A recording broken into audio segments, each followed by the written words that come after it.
The views and opinions expressed in the following program do not necessarily reflect the policies and the position of Now You Know.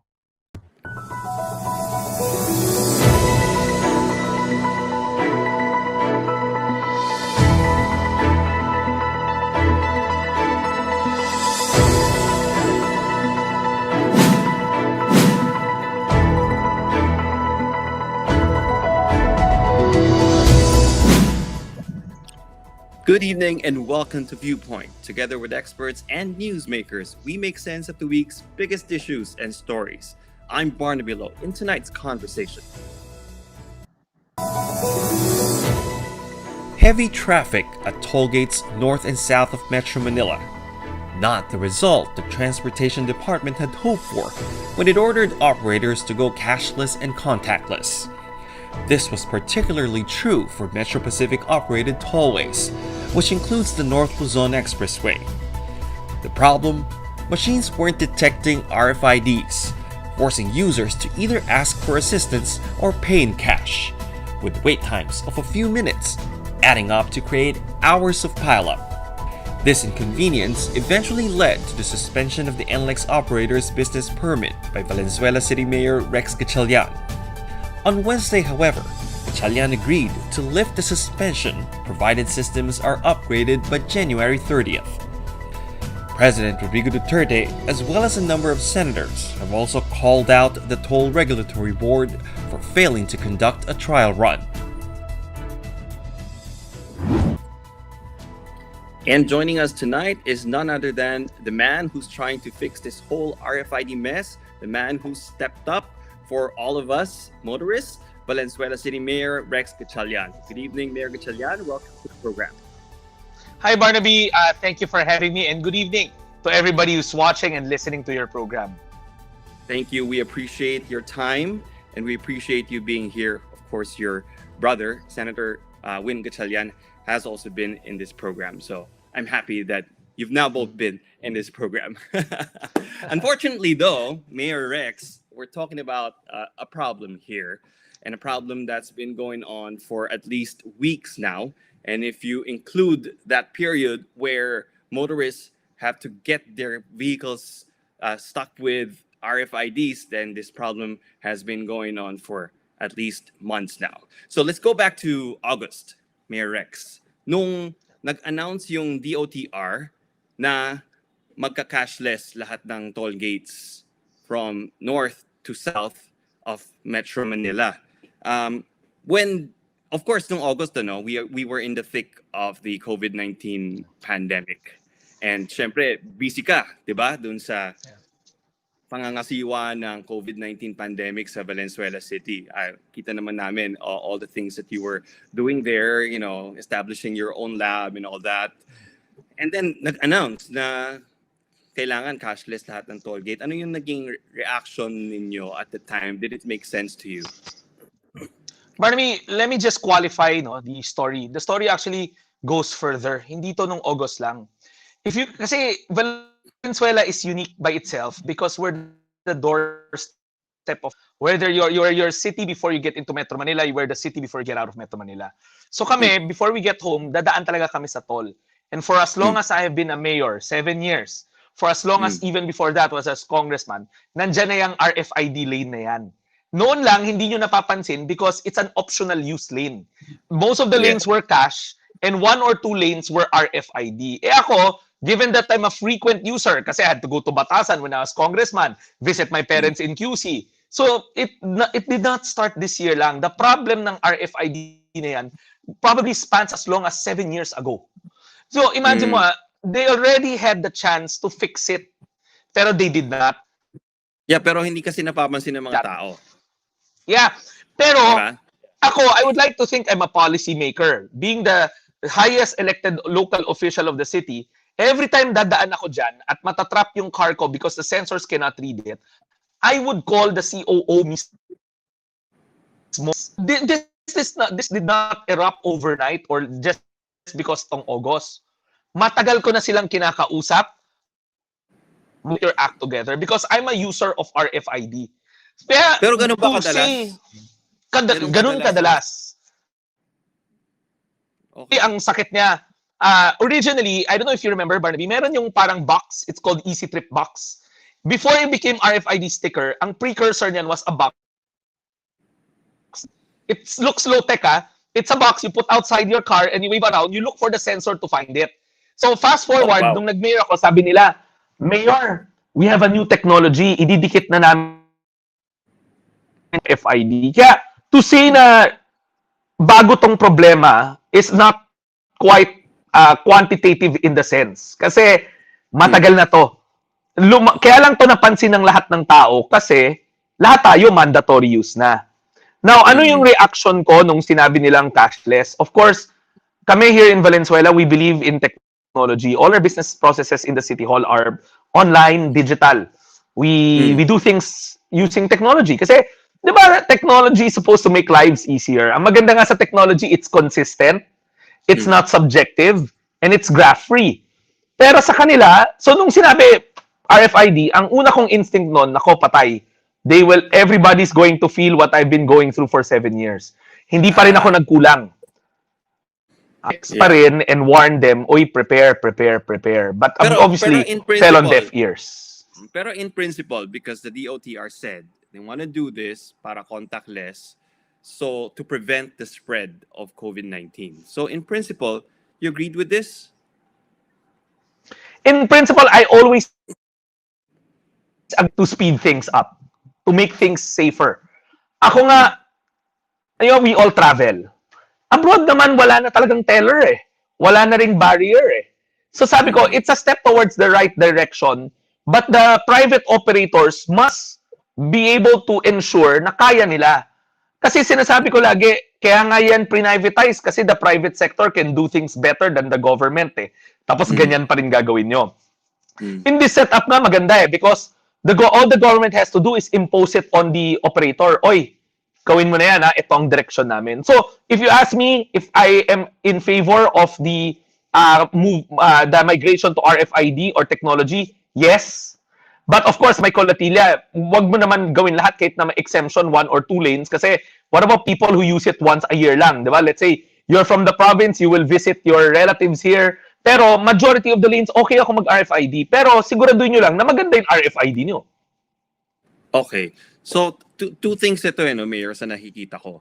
So, yung una, yung sinasabi ninyo, problema talaga, yung reading machines doon sa toll gate mismo. Pero the other thing is yung pag-stick ng mga RFIDs para sa lahat ng motorists. Hindi ba parang on the part of the operators? So, let's say hindi lang yung NLEx, pati yung SLEx. So, Easy Trip and AutoSweep, Metro Pacific, and San Miguel, di ba? Na August lang sinabi sa kanila na kailangan mag-switch to RFID lahat. Yeah. Parang kakayanin ba talaga? Practically speaking.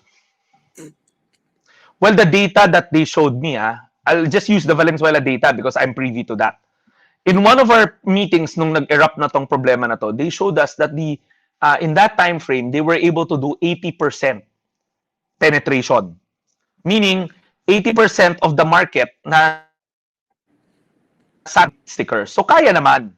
Let's admit na medyo tight yung calendar, pero kaya naman. But, Barney, I'll just lay it on the table. You might want to pick it up later on. We found out that there are stickers here, particularly in NLEx, nagwe-wear off kagad, may worn out siya.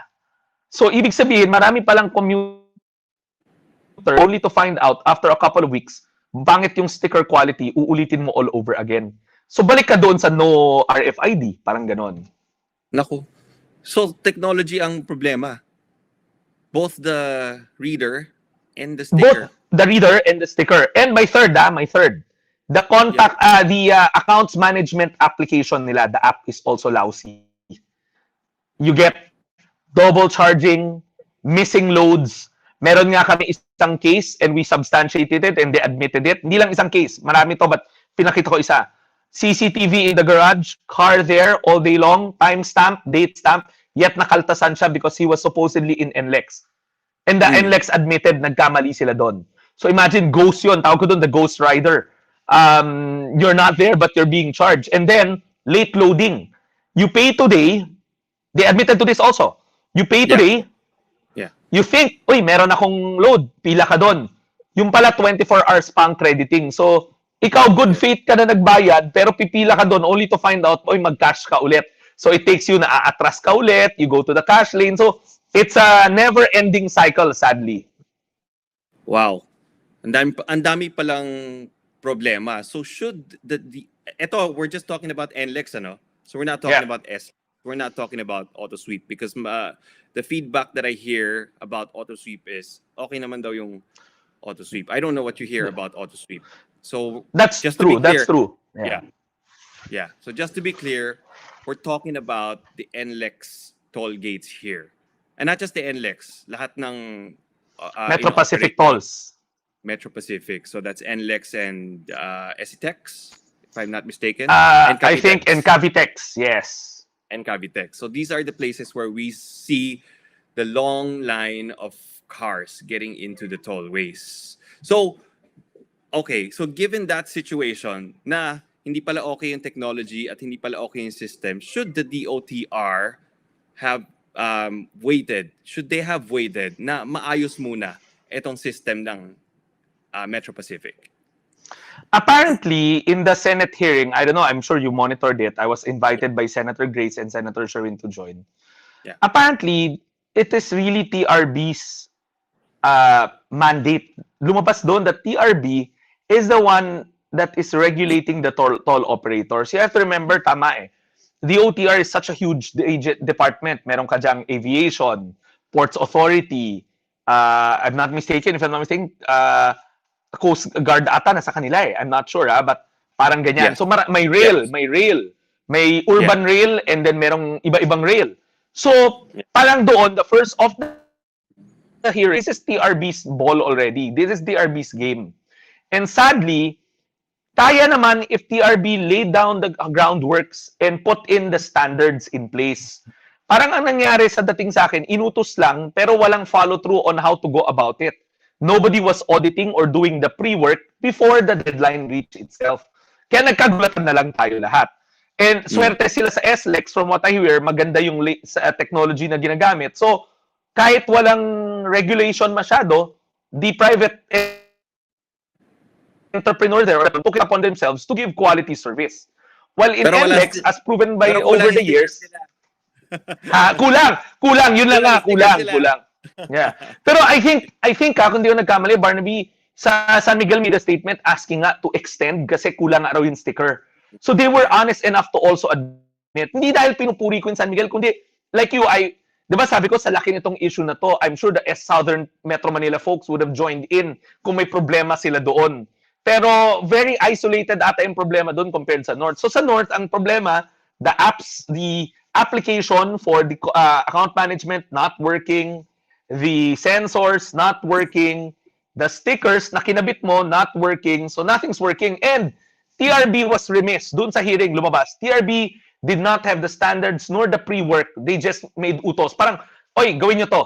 Diba tayo, as a regulator, I would always assume you also have to hold the hand of the concessionaire and tell them what the milestones are. If you announce in August, there must be significant milestones. Oh, we do checks ng 15 days off, another 30 days off. And then when the D-Day comes closer, you will have to make that decision whether to implement it or defer it based on the compliance of the concessionaire. Doon lumalabas, if I can borrow Sherwin's line there, the regulatory capture parang the TRB just got so comfortable with its concessionaire that it didn't lift a finger to regulate and function. It did not use its oversight function. Sabi ni Senator Grace po, taga-kolekta lang daw. And even the collecting function ay hindi rin nagagawa ng maayos. Barnaby, if I can just add to that, hindi lang taga-taas pa ng rate, taga-approve ng taas ng rate. Imagine Yes. we're in the middle, they just approve a rate increase and this is the lousy service we get. Okay, so for you, the buck stops at the TRB, not the DOTR, not all the way up to Secretary Tugade. Well, Secretary Tugade, in fairness to him, national TV and apologized. People up to now hasn't made a apology. Parang, I know that Secretary Tugade admitted it, pero in my opinion, it's really TRB who should have stepped up and worry na, hey, Mr. Secretary, from our studies, this concessionaire is not capable or will not be capable to meet the deadline. Hold muna tayo. I understand eh. Alam mo, I know that City Hall is not as big as TOTR, pero I like to put myself in their shoes for me to understand. Eh, City Hall lang nga, Barnaby, I don't know if the vet office is functioning every day and treating animals humanely. I don't know if the traffic management is deploying their people kasi sobrang daming nangyayari. But admittedly, if it happened in City Hall, I would have admitted it. But I would have also made the line agency or regulatory agency more accountable and say na, look, ikaw ang mag-apologize, bukod sa akin, tanggapin mo yung mali mo, and if you hear the president, mag-resign ka. So what exactly do you want the TRB to do now? Well, first things first. In Valenzuela, I think we've pretty much did it. Parang ano kami, do it yourself. Barriers up kami sa Valenzuela. From 5 a.m. to 10 p.m., which is the greater bulk of the traveling day. May natirang window, which is the evening window, because I also listened to the experts, no? Sabi nga nila, Mayor, pag walang truck ban, delikado, trucks will now overload and speed inside the NLEx. They might tip over and more. Number two, that's the time when people come home from gatherings and parties.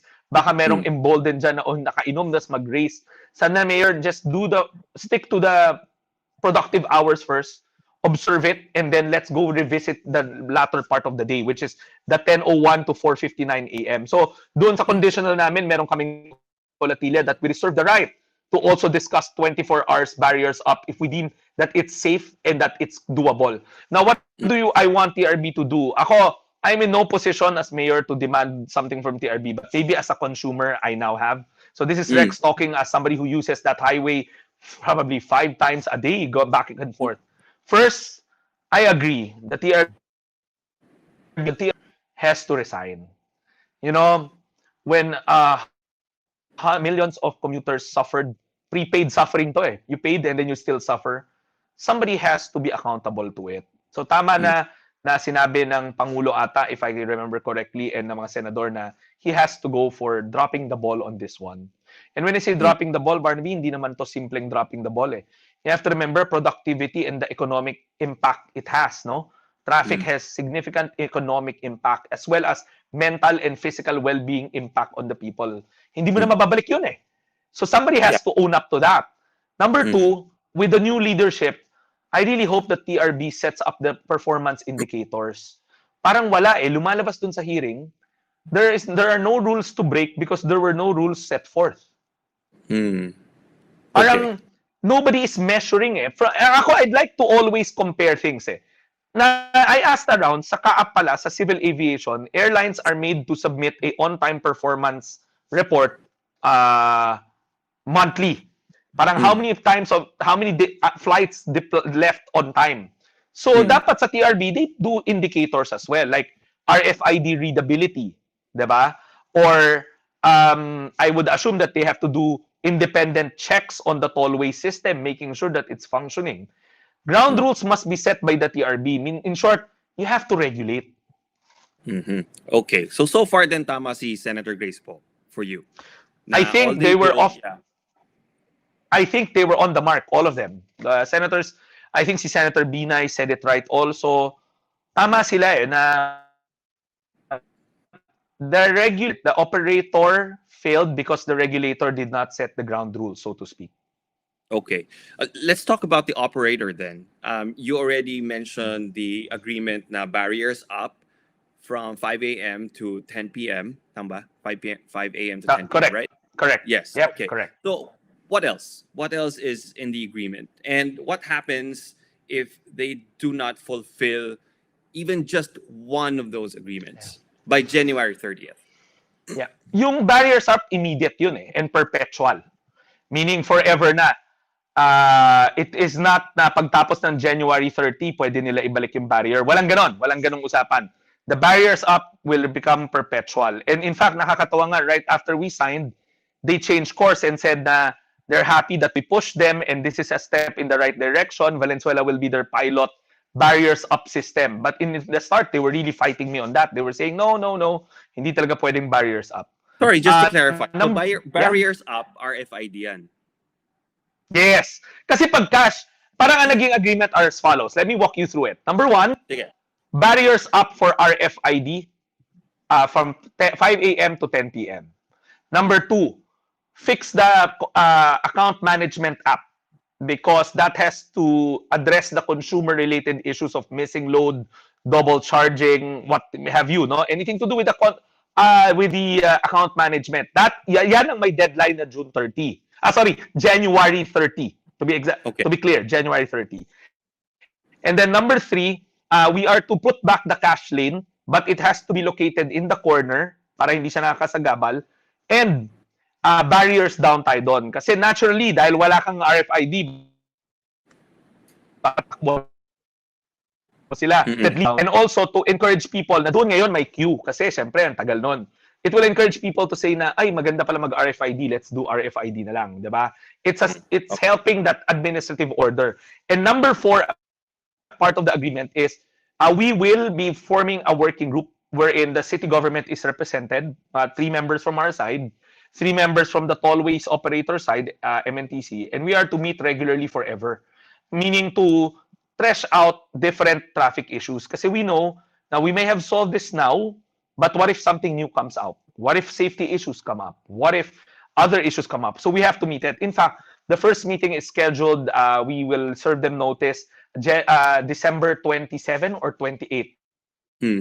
Okay. I have two And I'm going questions to right. I have two questions on those agreements. So first, so the barriers up, that would have to be a different technology than the one that they use now. And then the second, sige, yun muna, Mayor. Ang sabi nila sa amin, they were fighting us because raw of the enforcement side.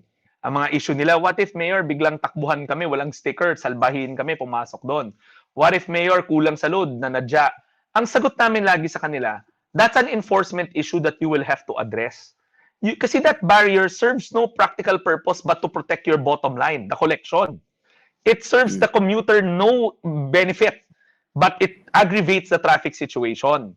We pretty much zeroed in on what the cause of the traffic is, which is the barrier nga. Kasi sumasayaw yung cars. You try to look for the send scanner rather than the scanner look for you. So, sabi nila, wala sila nung technology ngayon that will, pag pumasok ka doon, like in abroad, na may mga look for different infractions, like walang RFID, paano contact apprehension cameras. And then those data, the database of that camera, the back end of that camera has to be linked with the LTO's database. Para pag meron kang infraction, halimbawa, na nadya ka, pumasok ka doon, wala ka namang RFID, na picturean ka, automatically, the registered owner will get the assessment sa mail na lang. I'll give you a comparison to that. In Valenzuela, in taxi for our traffic violators. This took place last year. I know Parañaque has the one. Manila also has one. May cameras lang yan in the areas where the traffic incidents occur. It's a continuous streaming camera that is very sensitive, that can pick up the plate number and then snaps a picture if you violate. The algorithms are programmed. Let's say you beat the red light, you do rolling cross, papadala na lang sa mail mo, tapos babayad ka na lang, wala ka nang kausap. That's how it's done abroad. So NLEx said that they will raise the barrier, but they will have to invest in those cameras, that technology. So it's a lot more work than yung gusto ng DOTR na by this date, we are all going to be cashless na, all RFID na. It doesn't sound like the operator will be able to do all these things by January 30th. But Barnaby, sa San Miguel, nagawa nila eh. If I may dare say so. I haven't, merong complaint isa-isa, pero ako mismo, dumadaan ako doon and some of our city consultants use that every day. Malayo ka pa lang, tumataas na eh, the barrier. In fact, sa kanila nga, the cameras are so sensitive na you don't need to dance. The car doesn't need to dance. I call it the cha-cha of the cars. It doesn't cha-cha. Malayo pa lang, bam, bukas na. So, ang point ko, it can be done. Problem is, and ako, I've been saying this, NLEx has been remiss in investing. Let's admit that. Let's call a spade a spade. They had 7 years to beef it up. They did not. They got too comfortable with the regulator, TRB, and lulled them into sleep. And all these complaints just fell in deaf ears because we didn't have a choice. We did not have a choice. Wala ka namang Okay. ibang dadaanan eh. Sila lang eh. Tama. So in other words, by January 30th, at least in Valenzuela, pag dumaan ng sasakyan, may RFID at hindi nabasa ng machine nila, sorry na lang dun sa operator. Barnaby, nangyayari na ngayon yan. It started last Wednesday. We don't have to Yeah. wait for January 30. Yes, sorry ang operator. In short, madaling salita. Problema niya yon, hindi natin problema yon. Okay. And then the cash lanes, because the DOTR wanted everyone to have RFIDs, ano? Pero you're saying that there will be cash lanes now. So this is approved by the DOTR? Yes, there are cash lanes already. Actually, even before 3 days before that, they all had an announcement na saying na they will put back cash lanes kahit na 2 or 3 sa major toll plazas like Bukawe, Balintawak. And then for smaller ones like the ones in Valenzuela, pwede na maglagay. Because nga, paano nga yung mga... Number one, obviously, palyado yung system nila. That's why kailangan ilagay. And paano yung mga hindi nga every time dumadaan once a year to visit somebody in Metro Manila. So parang Secretary Tugade, in fact, even in that Senate hearing, I think he said, ibalik muna natin yan as a compromise. So they put it back. So sa kami, meron na rin kami noon. So barriers up in RFID lanes, barriers down in one cash lane that is in the corner to prevent the traffic from going haywire. Yeah, in any country naman yata, there's always that option to go cash in these tollways. Although in a place like Taiwan, for example, walang toll. Walang toll. Wala, di ba? Pero nakukunan nila eh. Tapos nababawasan Pero I remember, not just in Taiwan, we showed nga pictures when we met NLEx eh, Singapore, and you guess what? Even Malaysia. Kasi ayoko naman lagi nila sinasabi, you're comparing yourselves with first world countries. Let's compare ourselves with our neighbor, Malaysia. In Malaysia, even in Penang, their second city, it's not even their major city. In Penang, walang barrier. Nakukunan ka, ganyan, dadaan ka lang, pak. And then we also showed them cases in the US where cash lanes, merong parang bilog na huhulog mo na lang. Of course, there's a culture upbringing there, but wala na silang teller. Talagang huhulog mo lang yung coins, tas bahala ka na, daan ka na lang. The problem with that, and this has nothing to do with our problem, but the problem with that is, like for example, sa Chicago, kailangan sakto talaga yung... Sakto. Yes, tama. Kaya maraming, but di ba wala namang masama mangarap. You know, the funniest part, sabi pa nila sa amin when they were presenting the phase 3, I think you were there also in that hearing, they said, phase 3 will be talagang ganito na raw. 2 to 3 years, ito raw yung direction natin. Ang sagot ko nga lagi, bakit ba 2 to 3 years pa? The traffic problem is getting worse. They have to do it now. And they did it in Valenzuela, so why don't you do it everywhere else? So at what point did you decide, I have to put my foot down? Actually, matagal na I wanted to. And I'll be very honest. Nalol rin ako into that sense na tatawag doon, magmi-meet, and they'll present options, and then parang it was a cycle that I fell into. I'll have to be very honest. 7 years ko nang ginagawa to, 7 years na kami nagbi-meeting. Nahulog ako sa cycle na yon. 2 things made me realize that I have to be more radical and drastic. Number 1, we were getting a lot of comments from the motorists, both physically, pupunta sa City Hall. Mahal ba, may meeting saan din. Sabi niya, Mayor, grabe doon sa tollway, ganyan. Number 2, I had an interview actually in a network and sa tinanong sa akin nung nag-i-interview, Mayor, what makes it so different this time around? 7 years ka nang nagpa-follow up pero walang nangyayari. Why will it be so different now? So I said my normal answer, which marami pa kasing expansion ng NLEx here, ha? Remember, because of our geography, they have another expansion that's due by next year. So sabi ko, we will refuse to cooperate with them until they fix the problem. So that sounded acceptable. When I put the phone down, I realized, sabi ko, how do we shake things up normally with factories or small businesses here? Wag na small. Sari-sari store, factories, any business in Valenzuela na matigas ang ulo. I realized that it's always the business permit. The very simple purpose of the business permit is it's a privilege, not a right. You cannot demand na bigyan mo ko. Rather, binibigyan kita nito dahil sumusunod ka sa batas. Then we looked at the local government code, and it never said naman na exempted ang utilities eh. So we made that that aggressive approach.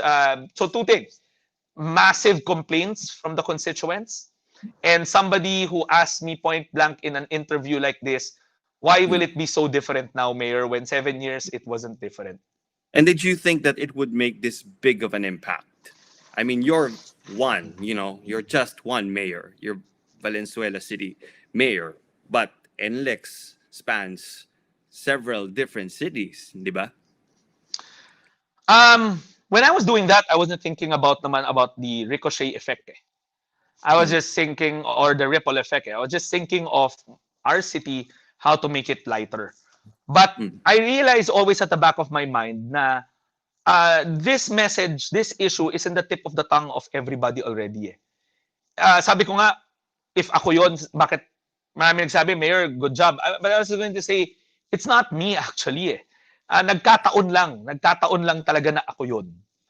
If I Mm. didn't do it, let's say I didn't have that, I didn't trigger that, I really believe another mayor would have triggered it. Kasi it was a creeping problem that was getting worse by the day, and it could no longer be avoided even by public officials kasi yung local constituents galit na. Mm. Nasa dulo na siya ng dila ng tao eh. Kaya lumaki siya, na-realize ko at the back of my mind that it's a relevant issue, and it's not like parang nobody's experienced it. It will resonate. And so I have to admit, I only had Valenzuela in mind.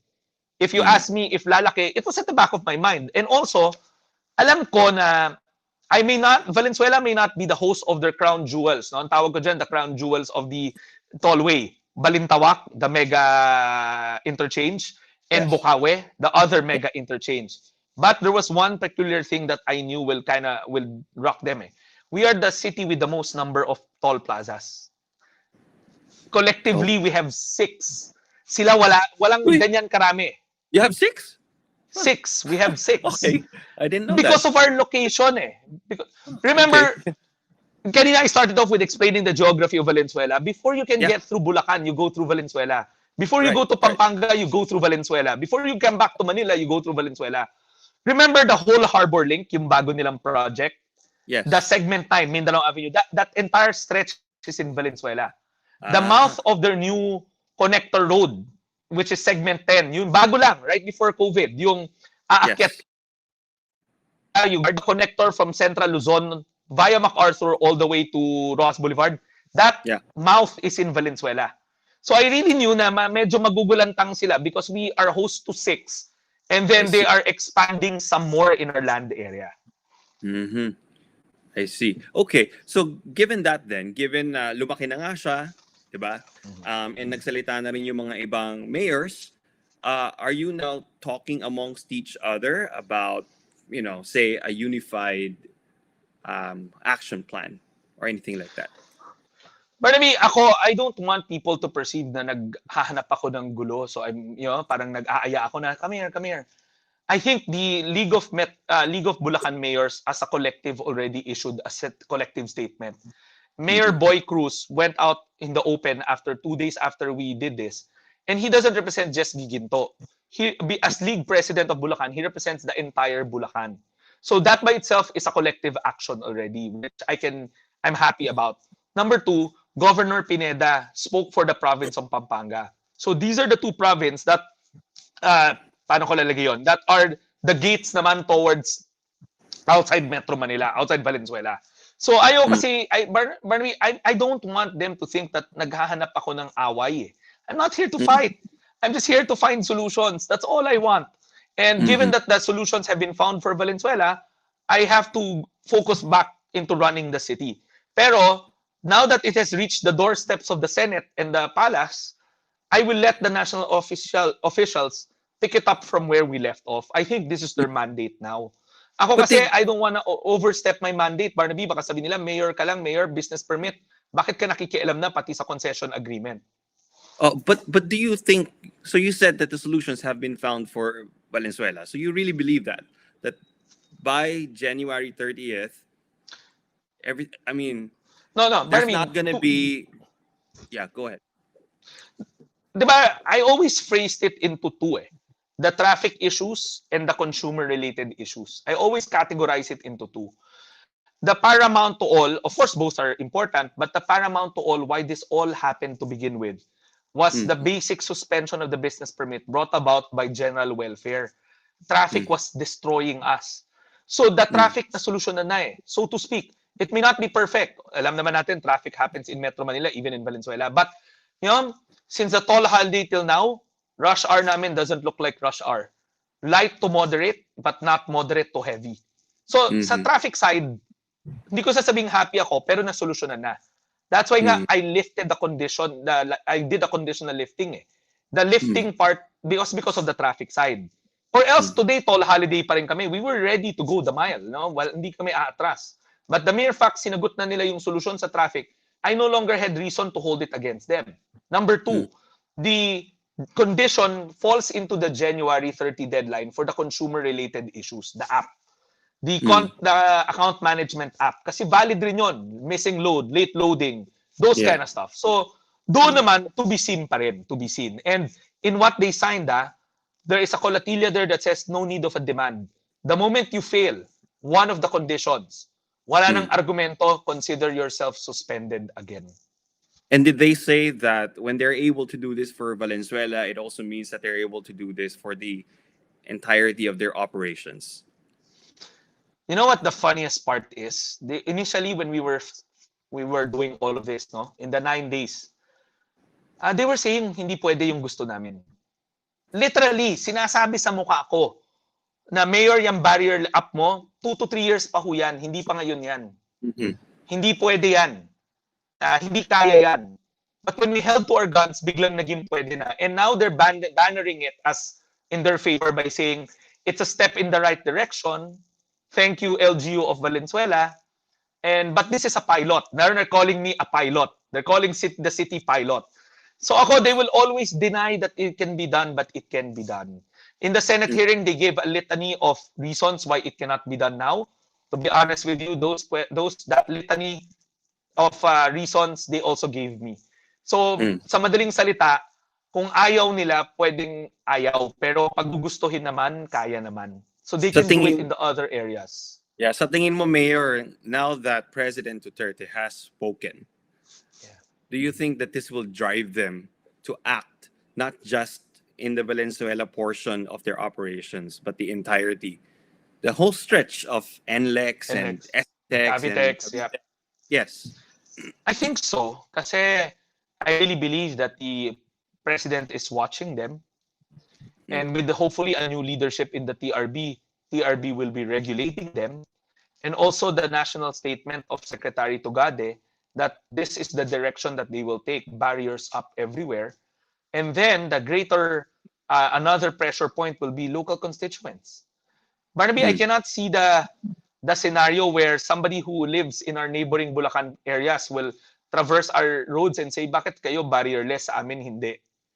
They will mhm. demand that from their mayors. And that will be, so parang there's fire from the top and there's fire from the bottom. And NLEx will have no choice but to remove those barriers. Those Yeah. barriers have become a symbol of a status quo that we don't want. It's what it is, sabi nga, short of saying, it's a symbol of oppression of motorists who are made to prepay ahead of time but do not get the services that they need, that they deserve. Yeah. Okay. So you sound hopeful then.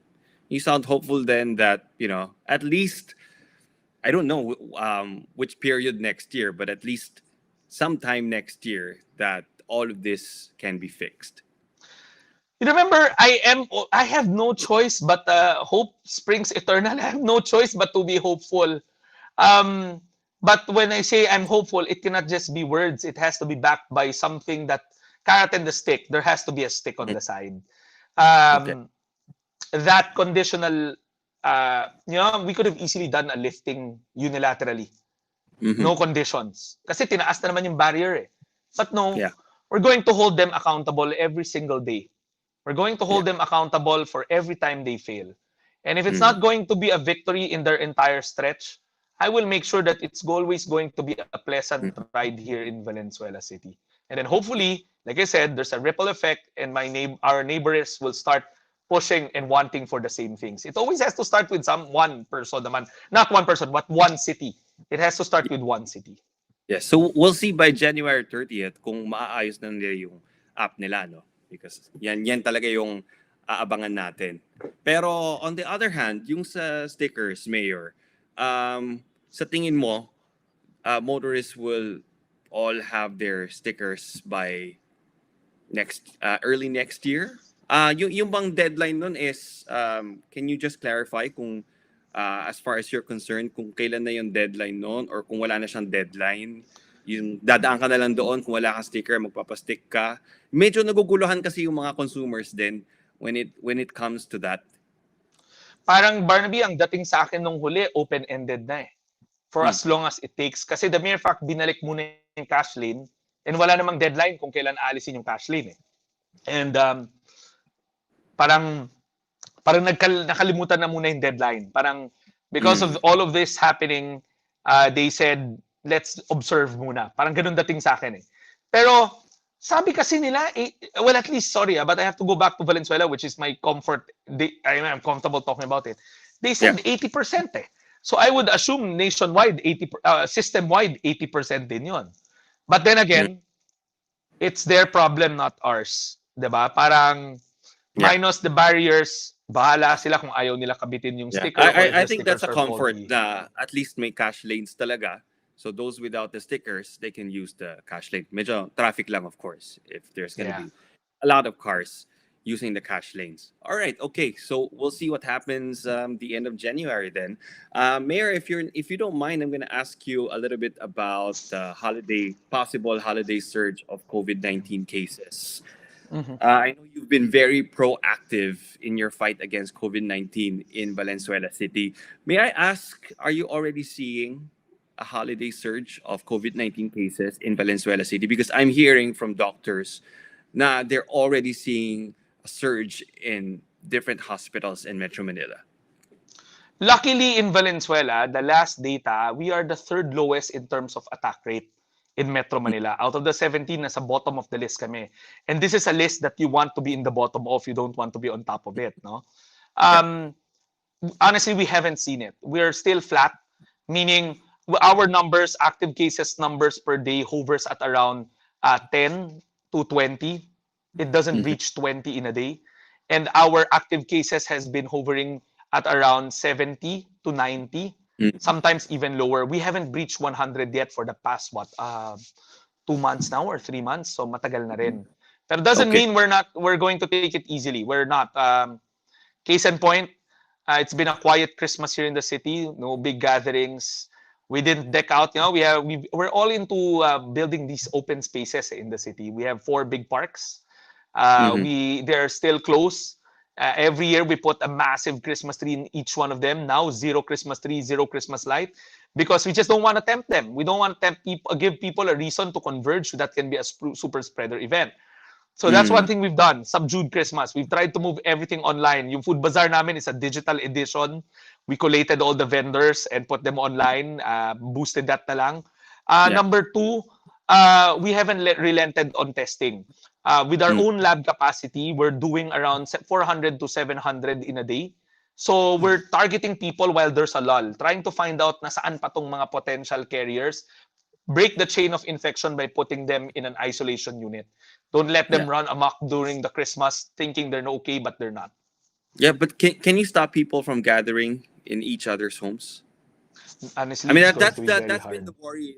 That's been the worry now. You know, it's not really people gathering in public places, but people going to each other's homes, and the Filipino culture of mga inaanak, pupunta sa mga ninong-nina, and all that. Barnaby, honestly, no. It's going to be very hard because there are privacy concerns entailed to that. But what we are trying to do them is the scare tactic, so to speak. Meaning we've been telling them what the consequences are if you get sick. It's no longer about catching you physically, but it's about making you understand the consequences na these small family gatherings might lead to something really negative. So we've been very proactive in the information campaign side of it. But I have to tell you, tama ka, mahirap. Even in the States, diba? Remember, right after Thanksgiving, there was a surge. Hindi rin nila na-control, even in Canada. Or more so in the States. More so. Kasi sila nga hindi pa nagmamask eh. Pero I have to admit, mahirap. We will have to do reinforcement in information campaign, make them understand why they should not risk it. Number two, mga barangay captains, Yeah. this is a ground game. You fight it per street, you fight it per sitio. Mm. Barangay captains, remember, unlike mayors, we look at it from a more macro point of view. Sila talaga per street, kaya nila mandohin eh. So meaning Okay. if they hear something noisy na beyond the regular, remember, 10 people, malamang you won't make noise. That's the allowed limit. Pero di ba yung family gatherings na 20 na tao, you'll hear noise already. Kinakatok na lang nila yon and remind people. We've had a couple of cases na nagko-complain na, ba't kami kinakatok? Ganyan. But it's something Mm. that has to be done. Call us a party pooper. We'll try to do it as best as we can. So you do worry. You do worry I that am. there. I Yeah. am. Barnaby, one thing that shows that we're worried, our isolation units are now running only at kasi at one point we were running 1,200 beds. 14 Mhm. isolation units, 1,200 beds. We haven't dismantled a single one.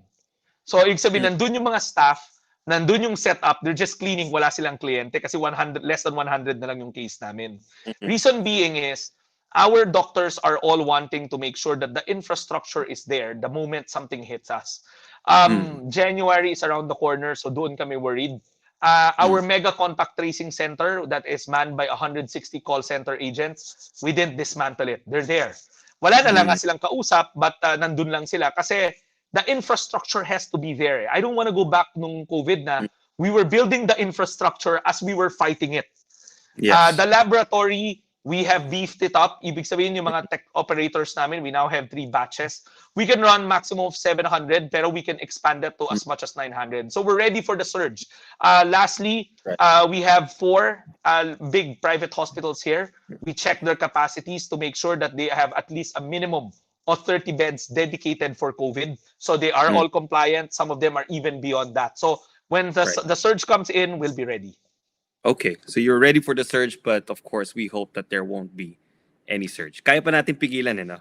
Yeah. Kaya pa. Malayo pa eh. But next week will be crucial kasi next week is when we all shut down and turn to Christmas beings kasi it's around the corner.